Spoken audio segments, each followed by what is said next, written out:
In the gilded halls of Atlanta's most exclusive winter charity gala, Betty Williams stands humiliated as wine cascades down her simple dress. Golda Reese, heir to old money fortune, towers above her with malicious glee, demanding she crawl on hands and knees to clean the mess. The crowd erupts in cruel laughter as Duvian joins the torment, calling her discount designer, while Morris Tate films the degradation for social media. But what they don't know is that this quiet seamstress once commanded Paris runways. Will Betty's buried fire ignite, or will their cruelty extinguish her spirit forever? Stick around to discover how one woman's refusal to kneel brought an empire to its knees. Betty's world had collapsed when her grandmother, the woman who'd taught her to sew by candlelight, passed suddenly. Grief was only the beginning. A predatory contract signed in her morning haze had stripped away her brand, designs, and legacy, handing everything to a corporation that erased her existence from fashion history. Broken and betrayed, Betty fled Europe's catwalks, returning to Atlanta not as a star, but as a ghost. She chose invisibility, taking alterations and repairs for families who never questioned her past. Her needle became her sanctuary, silence her shield. Tonight, as Atlanta buzzed with anticipation for the Winter Heritage Gala, Betty worked alone under a bare bulb's glow. A half-finished gown hung on her mannequin, its emerald silk catching the light like captured starfire. She paused, fingers caressing the fabric, eyes closing as memories surfaced. She saw her grandmother's hands, rough from years of domestic work, guiding her own across a cotton scrap.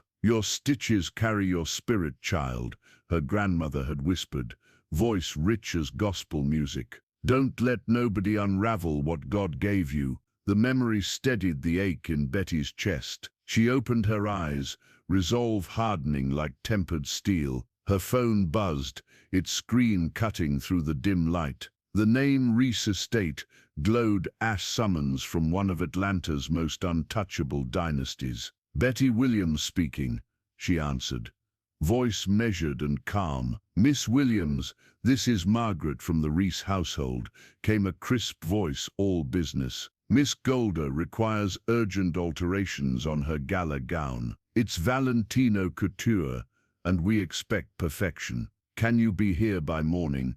Betty's jaw tightened. The Reeses were Atlanta royalty, their wealth built on real estate empires and generational power. Their name opened every door, commanded every stage. Golda Reese, the 28-year-old heiress, was notorious for her beauty and her venom, her tongue sharp as the diamonds adorning her throat. "I'll be there," Betty replied, her tone revealing nothing. The call ended, and she set down her phone, fingers lingering on its edge. She returned to her work, but the air felt charged now, electric with foreboding. The Reese world was one of opulence and exclusion, where people like her, black, humble, invisible in their eyes, were expected to bow and scrape. Betty had learned to navigate their disdain, to let their slights roll off like rainwater. But tonight, as she threaded her needle,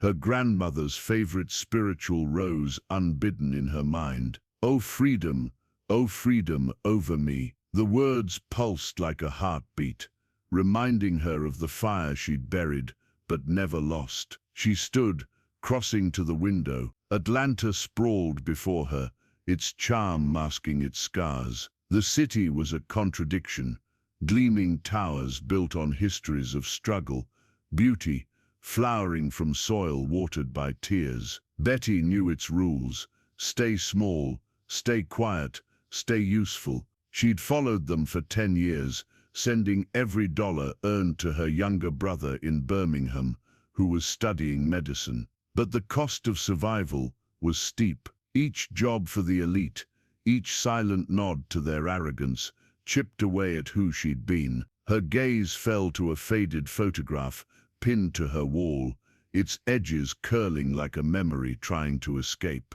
It showed her in Rome, radiant in a gown of her own design, standing beside Jasper Lane, the legendary fashion critic who'd discovered her. Her smile was luminous, her future infinite. She touched the photo, fingertip, tracing her younger self's cheek. "What would you do now?" she whispered to the image. The answer came not in words, but in the steady rhythm of her breathing, the weight of her needle in her palm. She returned to the gown, stitches precise, each one a small rebellion against a world that sought to diminish her. The Reese job would test her, she knew. Golda's reputation preceded her like a storm warning, and the gala was a stage where Atlanta's elite displayed their power like peacocks. Yet Betty's hands remained steady, her grandmother's spiritual anchoring her spirit. Dawn painted the sky in shades of pearl and rose as Betty arrived at the Reese mansion, the couture gown cradled in protective muslin. The estate's iron gates loomed like sentinels, their scrollwork reflecting her silhouette, simple blouse, practical shoes, a woman made small by necessity. A butler led her through marble halls to a sunlit parlor where Golda waited.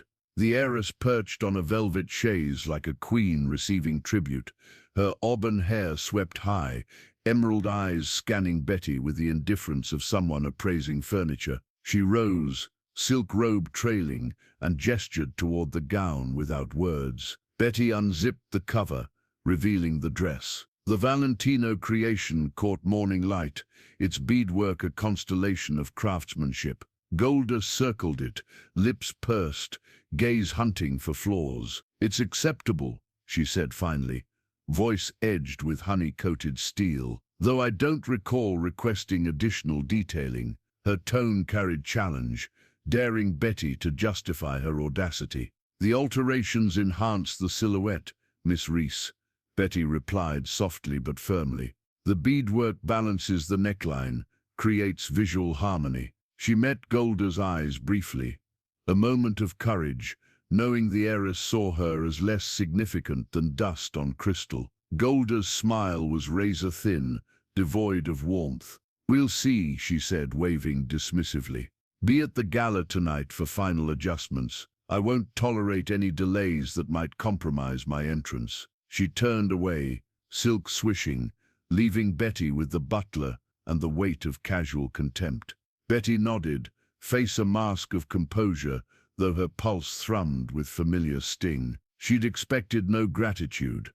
Appreciation was currency, the elite rarely spent on her kind. As she left, gown now in the butler's care, she felt the usual invisibility descend. Her artistry would be displayed without acknowledgement, her skill claimed without recognition. But beneath that familiar ache, something stirred, fed by spirituals in her soul, urged by her grandmother's voice to stand firm. That evening, Betty approached the gala venue, her simple dress a stark contrast to the jeweled guests ascending marble steps. She slipped through a service entrance, navigating corridors, humming with controlled chaos. Servers balancing crystal, musicians tuning instruments, florists arranging centerpieces. The backstage area pulsed with electric energy, heavy with perfume and ambition, a world where influence was worn as boldly as designer gowns. Betty moved through the crowd,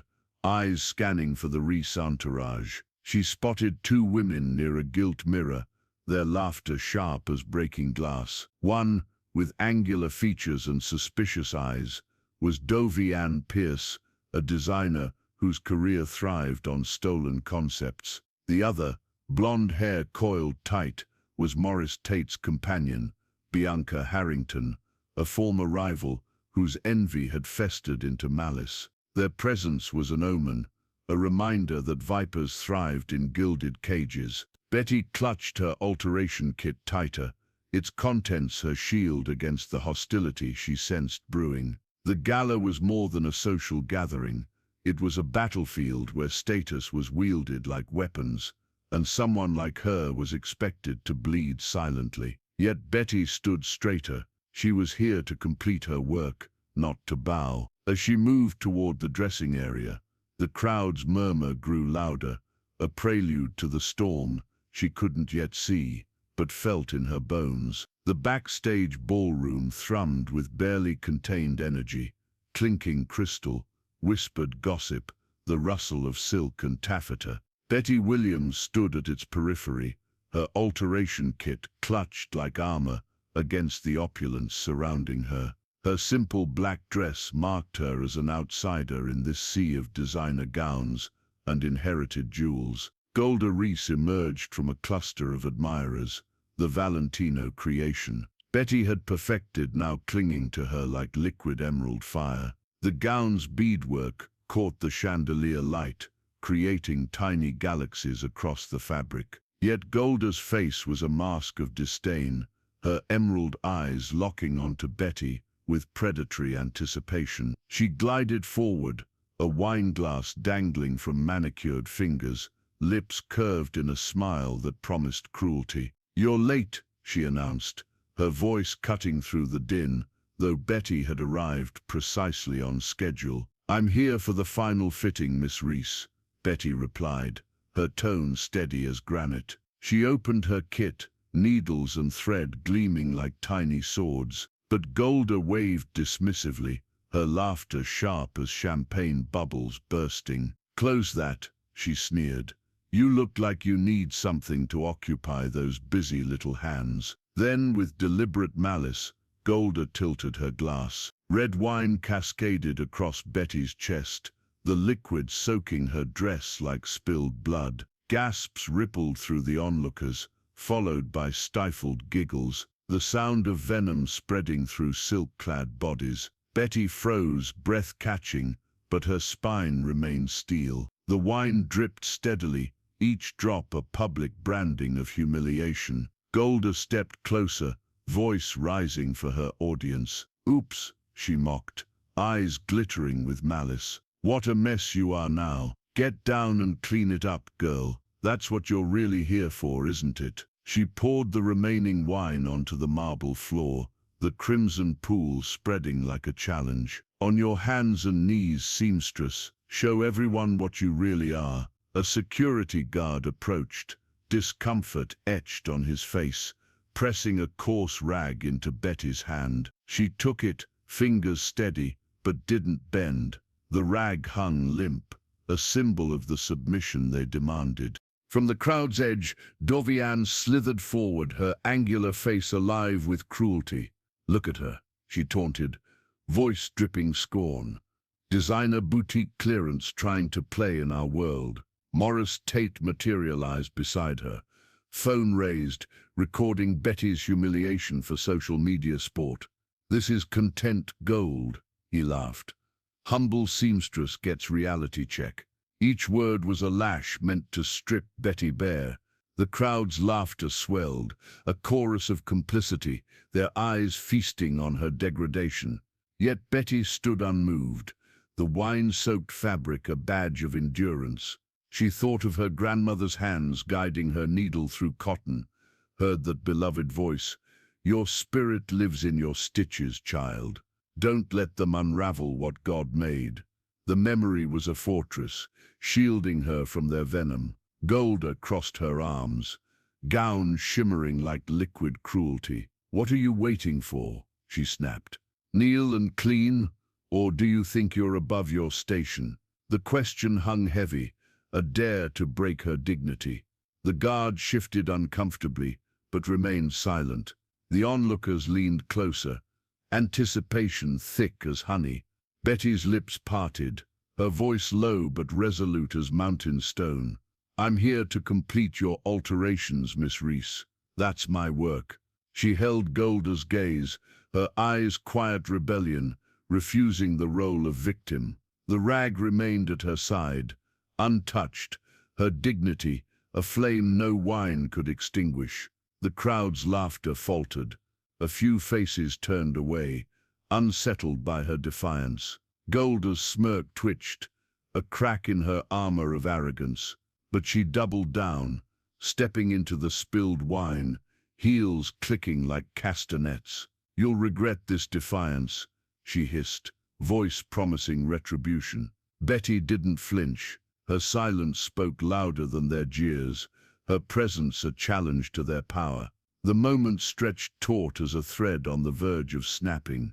Then, like thunder splitting the sky, a voice shattered the tension. "Wait, Tess, is that Betty Williams?" The words rang from the mezzanine above, clear and resonant, slicing through the crowd's murmur.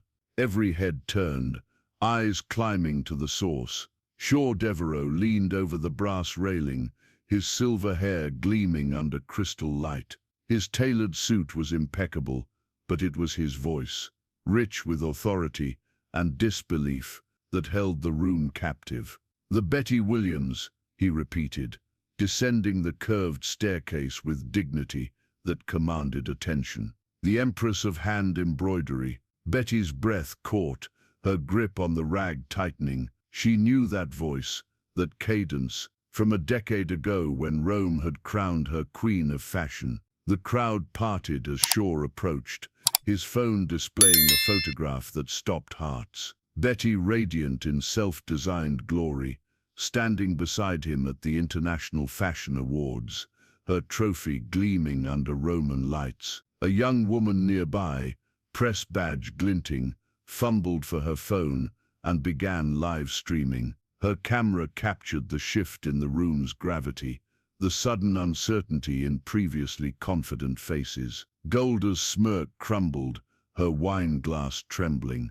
Dovian's angular face paled, bravado evaporating like morning mist. Morris lowered his phone, the cruel glee in his eyes replaced by dawning panic. Shaw stopped before Betty, his gaze warm with recognition and respect. "I'd know your work anywhere," he said, gesturing toward Golda's gown. "That beadwork, those alterations, the hand of a master. It's yours, isn't it?" Betty met his eyes, her voice soft but carrying the strength of mountains. "I do what's needed, Mr. Devereux, just fulfilling my obligations." Her words were simple, without boast, yet they carried weight that silenced the room. She stood there, wine-stained and scorned, yet her dignity blazed like a beacon untouched by their contempt. Shaw's smile widened, admiration sparking in his eyes. "Obligations," his voice rose for all to hear. "You revolutionized fashion at 26. You made runways weep with your artistry. This," he pointed to the gown, its beadwork shimmering like captured starlight.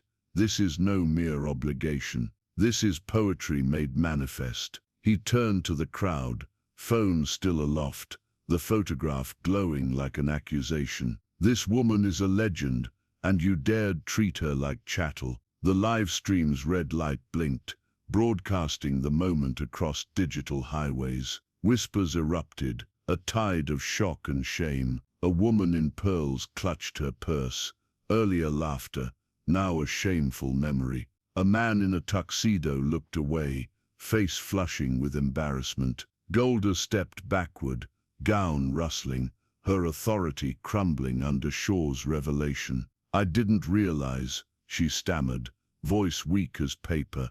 But the crowd's eyes were on Betty now, seeing her with new understanding. Duvian muttered something inaudible, retreating into shadows. Morris pocketed his phone, his entertainment turned to mortification. Betty remained still, her wine-stained dress a badge of endurance, gaze moving between Shaw and Golda. She didn't speak, didn't need to. Her presence was her rebuttal, her silence more powerful than their earlier taunts. The spiritual in her soul sang on, a promise of freedom she'd claimed by standing tall. Shaw lowered his phone, eyes returning to Betty with something approaching reverence. "You never stopped creating, did you?" he asked softly, a question meant only for her. She nodded, a faint smile touching her lips, a glimpse of the woman who'd once illuminated Rome's fashion halls. The crowd held its collective breath, the moment fragile as spun glass. Betty let the rag slip from her fingers, its fall a quiet rebellion. Her hands were empty now, but her spirit soared. She had weathered their storm, and with Shaw's voice echoing through the digital world, the powerful were finally listening. The ballroom's crystal light faded behind Betty Williams, as she stepped into the night, her wine-stained dress a cold weight against her skin. The rag she'd dropped lay forgotten on marble floors, a symbol of her refusal to bow to their cruelty. Shaw Devereux's words still echoed in her mind, his revelation of her past a spark that had silenced her tormentors. Yet as she walked through empty streets, each step deliberate, the weight of the moment pressed against her chest like a physical thing. She felt the eyes of the crowd, no longer mocking but searching, as if seeing her for the first time. Her grandmother's spiritual pulsed within her. "Oh, freedom over me," a quiet fire that fueled her resolve. By midnight, the spark Shaw had ignited became a digital wildfire. The journalist's live stream, capturing Golda Reese's cruelty and Betty's unwavering dignity, exploded across social platforms. #Betty Williams trended worldwide, a rallying cry that lit up screens from coast to coast. Clips of Golda pouring wine, her sneer twisting as she demanded Betty kneel, looped endlessly. Each view stoked public outrage that burned like righteous flame. "Absolutely disgraceful," one user posted, their words echoed by thousands. "Betty Williams is royalty, and they tried to break her spirit." Others shared Shaw's photograph, Betty radiant in Rome, trophy gleaming, proof of a legacy the heiress had dared to scorn. Comments poured in like summer rain, strangers calling Betty a hero, their words healing wounds she'd carried in silence. "She stood tall when they tried to break her," a fashion student wrote. "That's real power." Another post exposed Dovian's history of appropriating black designers' work,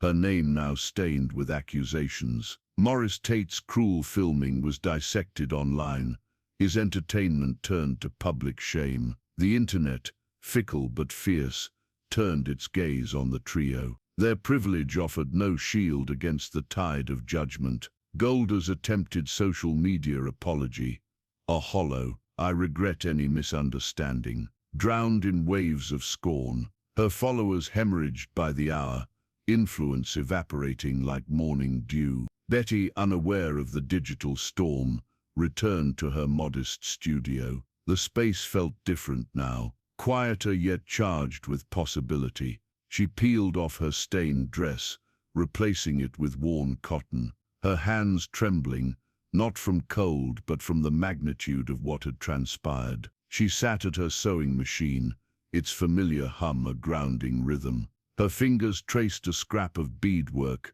the same pattern she'd woven into Golda's gown, a piece of her soul given freely. The memory of the heiress's contempt stung, but Shaw's recognition stirred something deeper. For the first time in years, she felt truly seen. Her phone buzzed, screen alive with notifications. She hesitated, then opened her messages. A flood of support washed over her video of her standing firm, wine dripping, captioned, "This is what courage looks like." Messages from strangers offered admiration. Some pleaded for her return to fashion's spotlight. Offers from brands, runway shows, collaborations piled up like autumn leaves, their promises glittering but hollow. Betty scrolled, eyes lingering on one post from a young black seamstress. "You gave me hope tonight. Thank you for not breaking." The words pierced her heart, a call to something greater than fame or fortune. She set the phone down, gaze drifting to her grandmother's photograph, its edges worn from time and love. "What now, grandmama?" she whispered. The spiritual rose in her chest, the answer coming not in words but in vision. A place where women like her, pushed to society's margins, could create without fear. She thought of the young seamstress, of countless others whose dreams were stifled by doors slammed shut. Her hands, still steady after all these years, itched to build something new. By dawn, Betty had made her choice.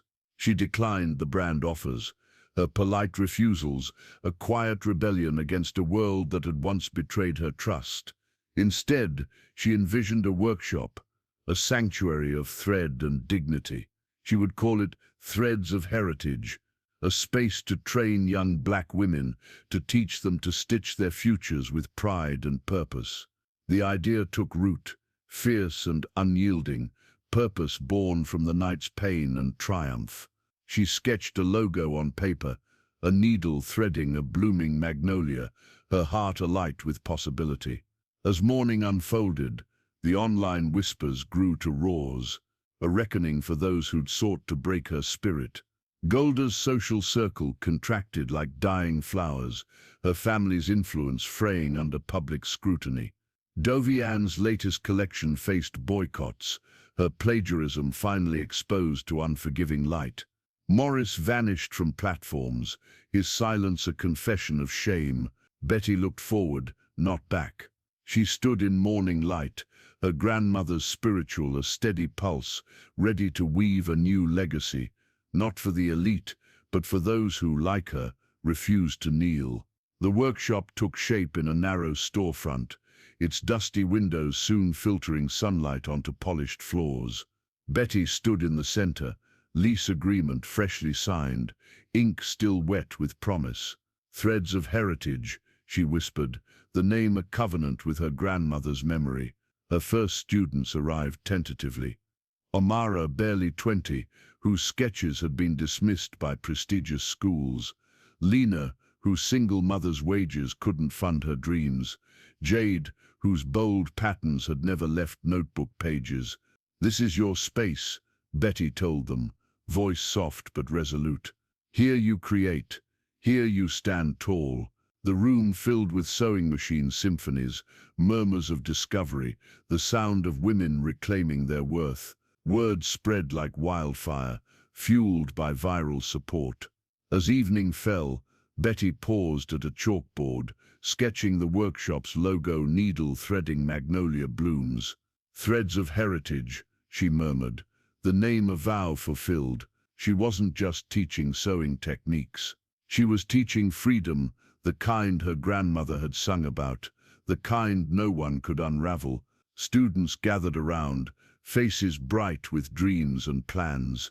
Betty stood among them, her dress finally dry, spirit soaring like gospel music. The world outside might still judge, but here she was building something unbreakable. But across the city, Golda Reese's empire was fracturing like crystal under pressure. The heiress, once untouchable in silk and scorn, now paced marble floors, her emerald eyes dulled by disgrace's weight. Viral clips of her cruelty, wine splashing, demands for Betty to kneel, had stripped away her golden armor. Invitations to elite gatherings withered like autumn leaves. Business partners, sensing toxic association, distanced themselves until contracts dissolved like morning mist. Golda's social media, once a shrine to privilege, became a graveyard of deleted comments and blocked accounts. Her apology, hollow words strung together, only deepened public contempt. She sat at her mahogany desk, fingers trembling as she typed a message to Betty. "I'm sorry for what happened. I didn't mean it." The words felt foreign, inadequate, but the silence following their delivery was worse. She stared at her phone, willing a reply that never came. Doubt gnawed at her dasher, a sensation new to someone, raised believing her name was shield and sword. For the first time, she saw her actions through others' eyes. The cruelty, the entitlement, the reflection wounded her more than any public condemnation. Dovian Pierce fared no better. The designer whose career thrived on stolen ideas watched her latest collection shunned, plagiarism laid bare by digital detectives. Galleries that once fawned now turned away, doors locked against her name. Morris Tate retreated from public view, his cruel filming now a noose around his reputation. His social media went dark, silence surrendering to judgment he'd once wielded carelessly. The trio, bound by their malice, were now ghosts in a world that had moved on. Months later, the workshop hummed with purpose.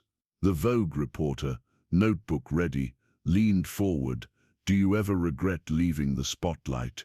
You could have reclaimed everything. Betty paused, fingers brushing silk, then glanced at her students, their laughter a melody of resilience. No, she said, clearly, steel beneath calm. I didn't come here to be seen. I came so no one else would be forgotten. What moved you most? Was it Betty's quiet defiance, her students' blooming dreams, or the community that rose to lift her? Share your thoughts in the comments. We'd love to hear your voice. Your support keeps these stories alive, so hit that like, share and subscribe to join us again. Until next time, stay bold, stay true, and let your threads of heritage shine bright.